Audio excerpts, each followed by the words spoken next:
الحمدللہ، اللہ کا لاکھ لاکھ شکر ہے کہ جس نے اپنی یاد کی توفیق اور موقع فراہم کیا۔ لاکھوں اور کروڑوں درود حضرت محمد مصطفیٰ احمد مجتبیٰ حبیب کبریاء امام الانبیاء خاتم النبیین صلی اللہ علیہ وآلہ وسلم کی ذات پر کہ جن کے طفیل مالک الملک نے یہ مہربانی فرمائی۔ آج ہم بات کریں گے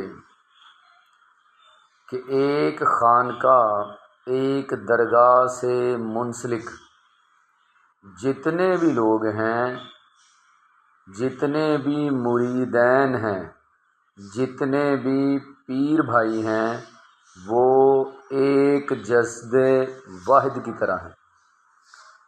اگر جسم کے ایک حصے کو تکلیف ہوگی تو اس سے سارا جسم جو ہے وہ تکلیف محسوس کرے گا۔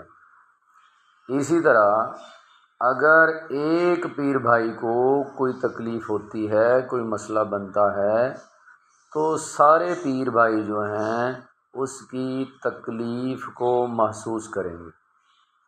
وجہ کیا ہے؟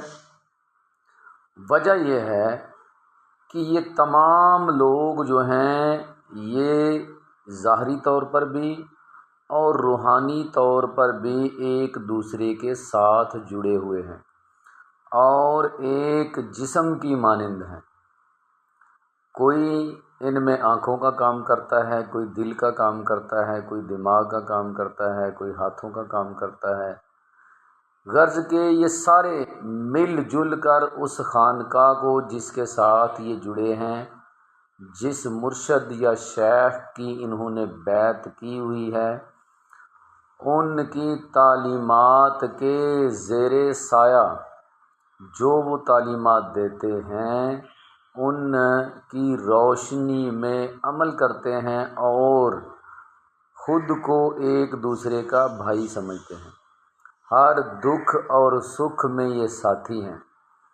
تمام پیر بھائی جو ہیں وہ ہر دکھ اور سکھ کے ساتھی ہیں، نہ کہ اس دنیا میں بلکہ آنے والی دنیا میں بھی۔ یہ لوگ وہی ہیں جو عالم ارواح میں بھی ان کی روحیں جو ہیں وہ اکٹھی تھیں اور یہاں بھی اکٹھی ہیں۔ وہاں بھی ایک دوسرے سے محبت کرتی تھیں اور یہاں بھی ایک دوسرے سے محبت کرتی ہیں۔